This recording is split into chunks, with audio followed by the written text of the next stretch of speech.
The worst part about this whole disaster is how much of it could have been prevented with some foresight from the city, the builders, the architects, and the insurance companies. There's a number of things that we're asking the city to take into consideration as we try to rebuild LA. What we want to see first is common sense around zoning and permitting.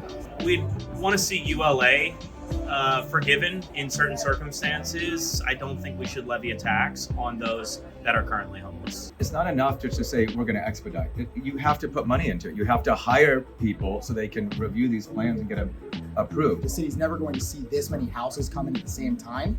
So it's about creating a really organized process and hiring architects with experience, engineers with experience, so we get really clean plans. Some of the most important ones are obviously going to be expediting the permitting process, but a huge one is going to be either suspending or doing away with ULA.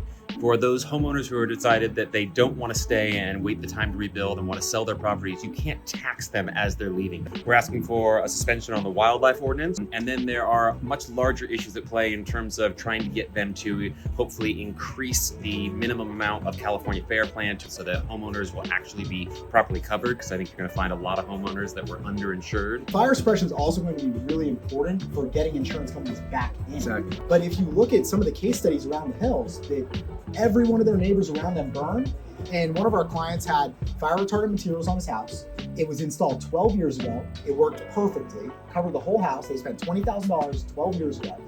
Their grass is green on the property.